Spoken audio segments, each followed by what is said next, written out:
आज हम भारत का भौतिक स्वरूप कक्षा 9th के भूगोल की जो किताब है उसका दूसरा पार्ट लेकर यहाँ हाजिर हैं।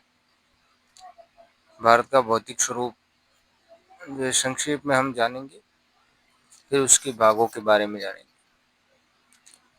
जैसा कि आप जानते हैं कि भारत विभिन्न स्थलाकृतियों वाला एक विशाल देश है।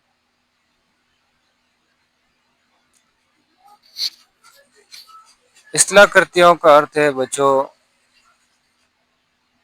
स्थल पर निर्मित आकृतियां, जैसे पर्वत, मैदान, मरुस्थल, पठार, द्वीप समूह आदि। भारत की भूमि बहुत अधिक भौतिक विभिन्नताओं को दर्शाती है। यहाँ कहीं पठार है, कहीं मैदान है, कहीं मरुस्थल है, कहीं द्वीप समूह है। भूगर्भीय तौर पर प्रायद्वीपीय पठार पृथ्वी की सतह का प्राचीनतम भाग है। इसे भूमि का एक बहुत स्थिर भाग माना जाता था, परंतु हाल के जो भूकंप आए हैं उन्होंने इस बात को गलत साबित कर दिया कि ये जो क्षेत्र है वो स्थिर है, बल्कि ये अस्थिर क्षेत्र हो गए। हिमालय एवं उत्तरी मैदान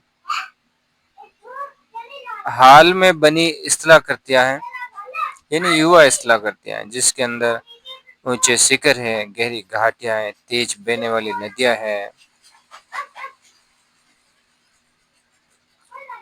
ये देखिए हिमालय पर्वत। हिमालय पर्वत एक नवीन वलित पर्वत है या युवा पर्वत है।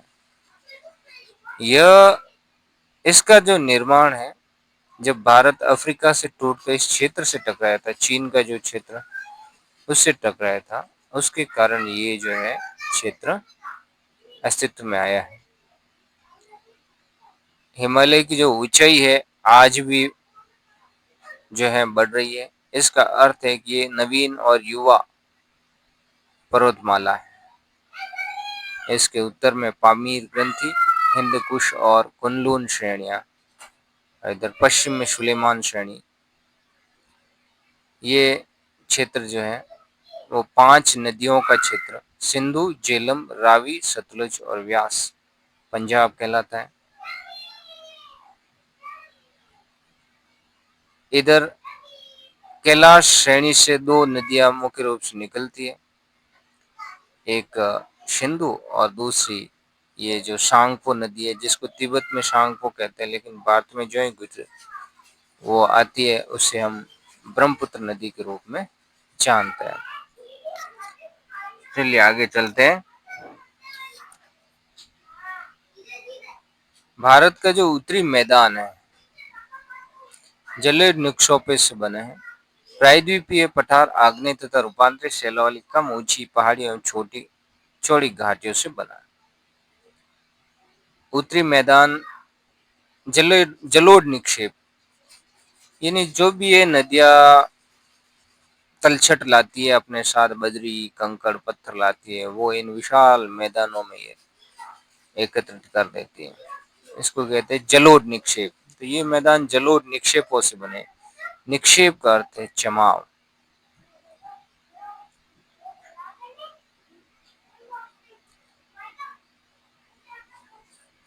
अब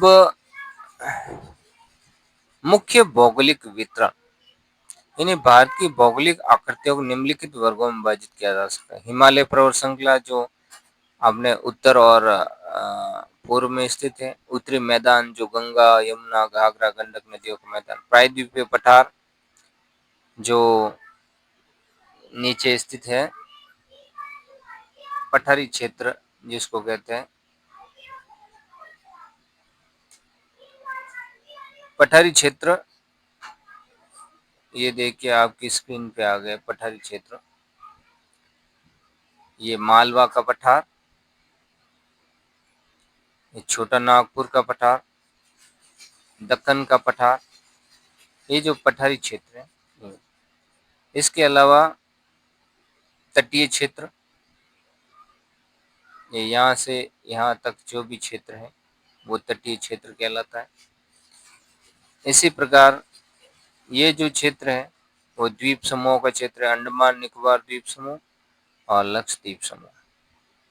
तो ये मुख्य रूप से 5 भाग जो है भारत के भौतिक स्वरूप के 5 भागों में से हम बांट सकते हैं। पहला भाग हिमालय क्षेत्र है, इसके बारे में हम जानेंगे। हिमालय पर्वत जो है, अभी जैसे हमने पढ़ा कि वो एक युवा पर्वत है जो अभी भी बन रहा है। यह पश्चिम पूर्व दिशा में, पश्चिम से पूर्व दिशा में सिंधु से लेकर ब्रह्मपुत्र तक फैली है ना, ब्रह्मपुत्र तक फैली है। वापस देख लेते हैं इसको। पश्चिम से पूर्व तक फैली है। ध्यान रहे, नक्शे में हमेशा उत्तर इस ओर होता है, ऊपर की ओर, नीचे की ओर दक्षिण, इस तरफ पश्चिम और इस तरफ पूर्व होता है। तो ये पश्चिम से लगाकर पूर्व की ओर ये एक चाप के रूप में, अर्धवृत्त के रूप में ये जो श्रेणी है वो फैली हुई है।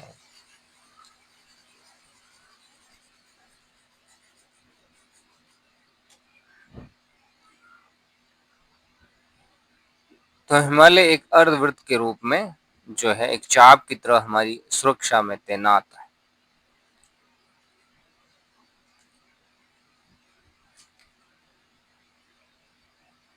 यह पर्वत श्रृंखला जो है पश्चिम पूर्व दिशा में सिंधु से लेकर ब्रह्मपुत्र तक फैली है।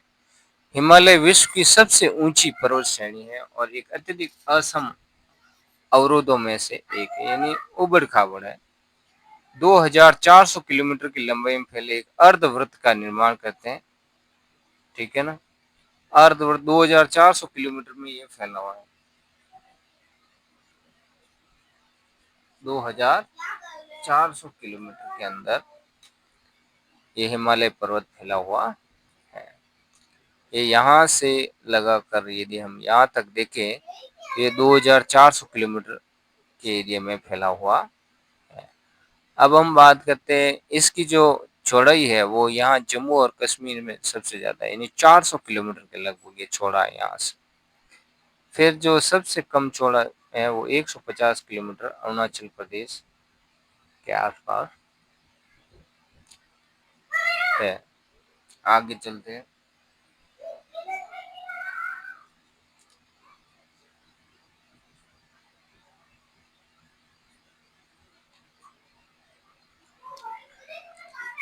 ये एक नवीन वलित पर्वत है ना। पश्चिमी भाग की अपेक्षा पूर्वी भाग की ऊंचाई में अधिक विविधता पाई जाती। अब पश्चिमी भाग की अपेक्षा पूर्वी भाग की ऊंचाई में अधिक विविधता पाई जाती। अपने पूरे देशांतर विस्तार के साथ हिमालय को 3 भागों में बांट सकते हैं। वो 3 भाग हैं, एक तो महान हिमालय, एक जो है निम्न हिमालय और एक शिवालिक। इन 3 भागों में हम उसे बांट सकते हैं। तो सबसे उत्तरी भाग में स्थित श्रृंखला को महान या आंतरिक हिमालय या हिमाद्री कहते हैं। यह सबसे अधिक सतत है, ये सबसे अधिक सतत है, लगातार ये श्रेणी है। हिमाद्री, अब इस श्रेणी के अंदर लगभग 6000 मीटर की औसत ऊंचाई है, लगभग 6000 मीटर की औसत ऊंचाई है। यानी ये श्रेणी जो है वह 6000 मीटर की ऊंचाई तक इसकी जो है ऊंचाई है। ये देखिए, 3 भागों में हम इसको बांट सकते हैं। एक तो महान हिमालय, ये यहाँ से शुरू होता है, यहाँ का भाग और फिर यहाँ का भाग, ये जो क्षेत्र है ये इसको कहते हैं हम महान हिमालय। फिर ये जो बीच वाला क्षेत्र है इसको हम कहते हैं निम्न हिमालय, और अंत वाला जो क्षेत्र है उसको हम शिवालिक श्रेणी के रूप में जानते हैं। तो सबसे जो महान हिमालय है उसकी जो औसत ऊंचाई है वो 6000 किलोमीटर है। और निम्न हिमालय की जो औसत ऊंचाई है वो अभी आपको बताते हैं। 6000 मीटर की औसत ऊंचाई है इसकी। और सबसे जो ऊंचे शिखर है इसी के अंदर है। जैसे माउंट एवरेस्ट है, कंचनजंगा है, मकालू है, धौलागिरी है।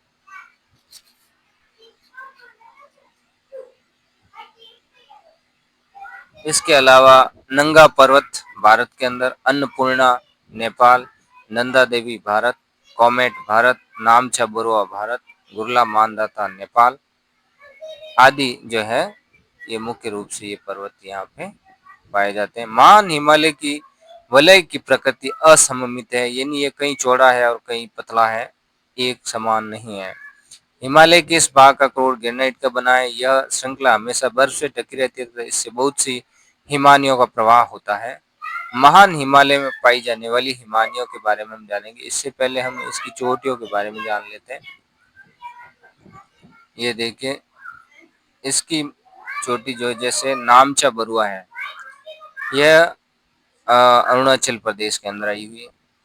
इसी प्रकार ये मकालू है, तो अन्नपूर्णा है, धौलागिरी है, नंदा देवी है, कॉमेट है, फिर इधर नंगा पर्वत है, K2 है और एवरेस्ट जो कि नेपाल के अंदर स्थित है।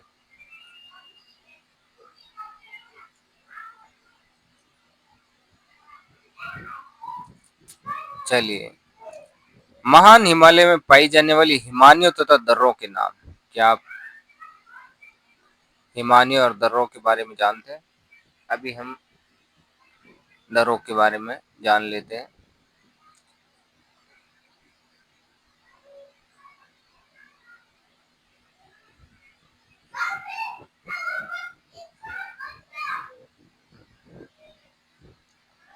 ये देखिए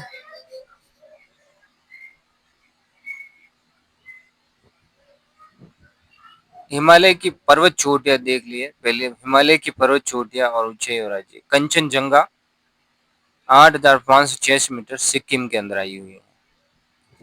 नामचा बरुआ जैसे मैंने अभी बताया अरुणाचल प्रदेश में आई हुई है, 7782 मीटर। कॉमेट 7756 ये उत्तराखंड में, और नंदा देवी 7816 मीटर उत्तराखंड के अंदर है। फिर भारत की प्रमुख हिमानियां इस प्रकार है, आप स्क्रीनशॉट ले सकते हैं। गंगोत्री हिमनद उत्तराखंड में, जिससे गंगा नदी का उद्गम स्थल माना जाता है। यमुनोत्री हिमानी उत्तराखंड में है, यह भी यमुना नदी का उद्गम स्थल है। केदारनाथ हिमानी उत्तराखंड में है। सियाचिन हिमानी लद्दाख में है। सतोपंथी हिमानी उत्तराखंड के अंदर है। हिमालय के प्रमुख दर्रे। जोजिला दर्रा जम्मू और कश्मीर में आया हुआ है।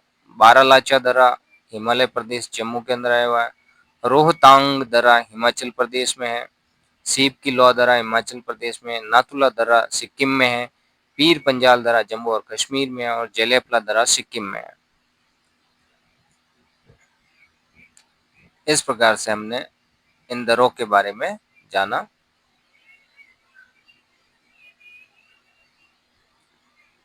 चलिए हम वापस अपनी यहाँ आ जाते हैं। तो महान हिमालय में पाई जाने वाली हिमानियों के बारे में और दर्रों के बारे में हमने जाना। भारत के उन राज्यों के नाम जहाँ ऊपर दिए गए ऊंचे पर्वत शिखर है। तो अभी अभी मैंने आपको बता दिया कि कौन कौन से पर्वत शिखर कहाँ कहाँ स्थित है। आगे चलते, सबसे पहले हम हिमालय के बारे में जान लेते हैं।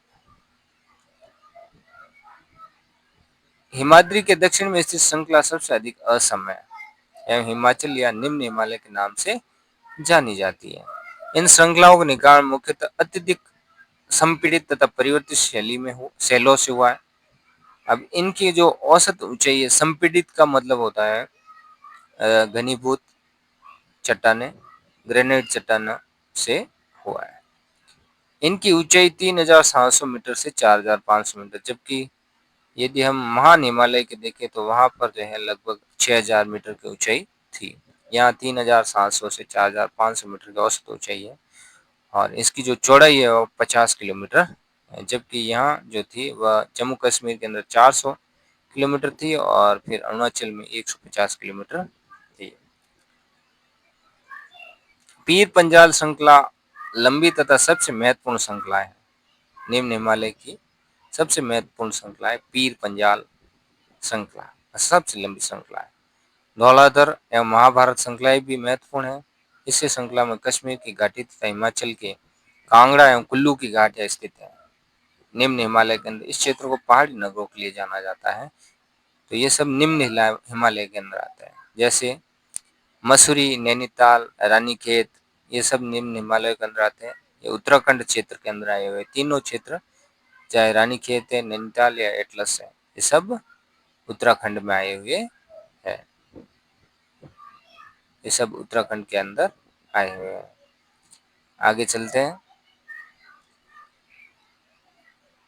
हिमालय की सबसे बाहरी श्रृंखला को हम शिवालिक के नाम से जानते हैं। शिवालिक का मतलब होता है शिव की जटा। शिवालिक का अर्थ है शिव की जटा या शिव के बाहल। इनकी चौड़ाई 10 से 50 किलोमीटर है तथा ऊंचाई 900 से 1100 मीटर है। ये श्रृंखलाएं उत्तर में स्थित मुख्य हिमालयी श्रृंखलाओं से नदियों द्वारा लाई गई असंपीड़ित अवसादों से बिखरे हुए अवसाद। असंपीड़ित अवसाद का मतलब बिखरे हुए अवसाद जो है से बनी है। ये घाटियां बजरी तथा जलोढ़ की मोटी परत से ढकी हुई हैं। निम्न हिमाचल तथा शिवालिक के बीच स्थित लंबवत घाटी को दून के नाम से जान लेते हैं। इसको भी याद कर लेना है कि निम्न हिमालय और जो शिवालिक है उसके बीच स्थित लंबवत घाटी, कैसी घाटी? लंबवत खड़ी घाटी जो है उसको हम दून के नाम से जानते हैं। उसको हम दून के नाम से जानते हैं। जैसे देहरादून है, पाटली दून है, कोटली दून है, ये सब दून है। देहरादून, कोटली दून और पाटली दून। आगे चलते हैं हम। ये देखो यहाँ पर जो है वो भारत का जो उच्चावच है वो दिखाया गया है। इसमें आप देख सकते हैं कुछ तथ्य जो मैं आपको बता रहा हूँ। सांगपो नदी तिब्बत के अंदर सांगपो नदी है एक। इसको हम भारत के अंदर ब्रह्मपुत्र और तिब्बत में सांगपो कहते हैं। इसी ये कैलाश पर्वत श्रृंखलाओं से निकली यहाँ से। तो एक नदी तो ये है और दूसरी नदी ये सिंधु नदी है। तो एक ही क्षेत्र से निकलती है, कैलाश मानसरोवर से कहीं से निकलती है। बाकी ये बहुत सारी चोटियां जैसे केटू है। आगे चलते हैं हम। देखिए इसके अंदर आप ये 5 नदियों को क्षेत्र आपको बता ही दिया। फिर भारतीय महामंडल आप देख रहे हैं, बीकानेर, जैसलमेर, जोधपुर, ये क्षेत्र जो है भारतीय महामंडल के हिस्सा है। उसके आगे अरावली है। फिर गिर श्रेणी है जहाँ पर जो है शेर रहते हैं गुजरात के अंदर। फिर विंध्यन श्रेणी है, मालवा का पठार है ना, मालवा। ये गीत भी है, मारी हल्दी रो रंग सुरंग निपचे मालवे। तो राजस्थान के अंदर एक गीत प्रसिद्ध है। तो ये मालवा से संबंधित है। एक पार्ट भी है अपना मालवा खाऊ जालू सभ्यता के अंदर। यहाँ पर जो है बहुत ही बरसात अच्छी होती है। यहाँ पर खाने के लिए जो है हर समय बहुत अच्छी मात्रा में अनाज उपलब्ध होता है। जब 1899 में अकाल पड़ा था तो तब भी यहाँ पर खाने के लिए बहुत कुछ था। विंध्यन श्रेणी यह सतपुड़ा श्रेणी है। इधर विंध्यन के नीचे सब सतपुड़ा श्रेणी, इसके बीच में नर्मदा नदी बहती है विंध्यन और सतपुड़ा के बीच में। ये महादेव पहाड़ियाँ हैं। इधर ये नदियाँ है चंबल, यमुना, गंगा, घाघरा, सोन, गंडक नदी। ये छोटा नागपुर का पठार है। ये महानदी है। और ये क्षेत्र इसको कहते हैं हम, ये जो देख रहे हैं आप ये है डेल्टा, महानदी का डेल्टा है। और इधर ये गंगा नदी का डेल्टा है, सुंदरवन का डेल्टा जो बंगाल की खाड़ी में गिरता है। ये सबसे बड़ा डेल्टा है, ये महानदी का डेल्टा है।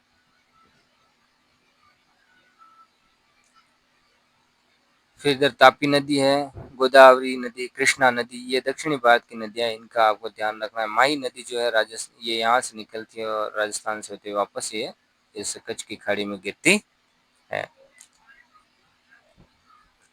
अब आ जाते हैं हम कुछ तथ्यों के बारे में। ये देखो, महाराष्ट्र के अंदर ये जो तटीय क्षेत्र है इसको कोंकण तट, महाराष्ट्र और गोवा के तट को कोंकण तट कहते हैं। फिर मलाबार तट जो है वह केरल और कर्नाटक का जो क्षेत्र है उसको मलाबार तट कहते हैं। और तमिलनाडु का जो क्षेत्र है इसको हम जो है कारोमंडल तट कहते हैं। और बाकी ऊपर का जो क्षेत्र है यहाँ तक का उसको हम उत्तरी सरकार तट कहते हैं। इनको आपको ध्यान रखना है। इसी प्रकार ये जो क्षेत्र है इसको पश्चिमी घाट कहते हैं और ये जो क्षेत्र है इसको पूर्वी घाट कहते हैं। ये नीलगिरी की पहाड़ियाँ है या नई मलई अनाई मुड्डी जो है दक्षिण भारत की सबसे ऊंची पर्वत चोटी है। अनाई मुड्डी 2695 मीटर इस दक्षिण भारत की सबसे ऊंची पर्वत चोटी है। ये जो पर्वत है ये यहाँ आके सीधा एकदम से नीचे की ओर खड्ड के रूप में जो है इधर आ गया है। 7 बहने हैं, मणिपुर, मिजोरम, मेघालय, त्रिपुरा, नागालैंड, असम और अरुणाचल प्रदेश। चलिए आगे चलते हैं। तो इसको आपको ध्यान में रखना है। मुख्य भौगोलिक वितरण। अब हम हिमालय पर्वत के बारे में कुछ और थोड़ा तथ्य जान लेंगे। इसके बाद हम उत्तरी मैदान जो है उसको कल पढ़ेंगे। हिमालय पर्वत इस उत्तर दक्षिण के अतिरिक्त हिमालय को पश्चिम से पूर्व तक स्थित क्षेत्रों के आधार पर विभाजित किया गया। इन वर्गीकरणों को नदी घाटियों की सीमाओं के आधार पर किया गया। उदाहरण के लिए सतलुज और सिंधु के बीच स्थित हिमालय के भाग को सतलुज और सिंध जो है उसके बीच का जो भाग है उसको हम क्या कहते हैं? सतलुज एवं सिंधु के बीच स्थित हिमालय के भाग को पंजाब हिमालय के नाम से जानते हैं। इसी प्रकार याद रखना है। लेकिन पश्चिम से पूर्व तक क्रमशः इसे कश्मीर तथा हिमाचल हिमालय के नाम से भी जाना जाता है। सतलुज तथा काली नदियों के बीच स्थित हिमालय को कुमाऊं हिमालय के नाम से जाना जाता है।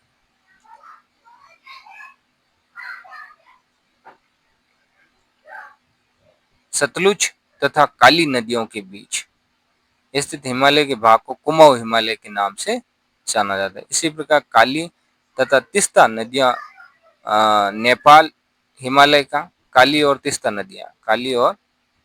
नदियां नेपाल हिमालय का एवं तीस्ता एवं दिहांग नदियां असम हिमालय का सीमांकन करती हैं। असम हिमालय का ये सीमांकन करती है। तो सतलुज एवं सिंधु नदी के बीच स्थित हिमालय के भाग को पंजाब हिमालय कहते हैं। सतलुज तथा काली नदियों के बीच स्थित हिमालय के भाग को कुमाऊं हिमालय कहते हैं। काली तथा तीस्ता नदियां नेपाल हिमालय तथा तीस्ता तथा दिहांग नदियां असम हिमालय का सीमांकन करती हैं। हिमालय के कुछ क्षेत्रीय नाम हम पता कर सकते हैं। ब्रह्मपुत्र हिमालय की सबसे पूर्वी सीमा बनाती है। ब्रह्मपुत्र नदी हिमालय की पूर्वी सीमा बनाती है। दिहांग मा खड्ड इसका भी नाम याद रखना। गौरचा खड्ड के बाद हिमालय के दक्षिण की ओर एक तिक्का मोड़ बनाते भारत की पूर्वी सीमा जो है बनाते हुए, जैसे मैंने अभी आपको बताया कि महाखड्ड बनाते हुए जो है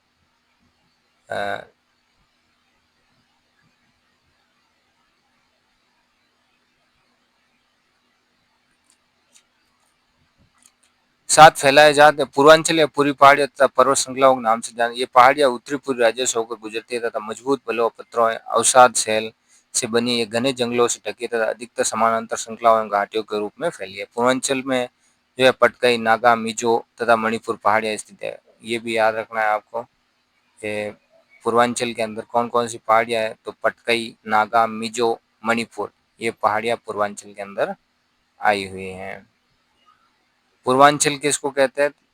पूर्व का अंचल, ये जो क्षेत्र है इसको पूर्वांचल कहते हैं। या खासी, मिजो, मणिपुर है ना, नागा पहाड़ियां यहाँ पर स्थित है।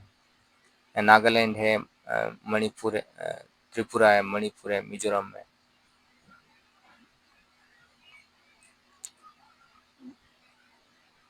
तो आज हमने उत्तरी जो हिमालय पर्वत के बारे में जाना। कल हम उत्तरी मैदान और अन्य जो भी उसके भौतिक स्वरूप उसके बारे में जानेंगे। आज के लिए इतना ही। मेरे चैनल को सब्सक्राइब कीजिए, लाइक कीजिए, कमेंट कीजिए और शेयर कीजिए ताकि बच्चों का और भी भला हो सके। धन्यवाद।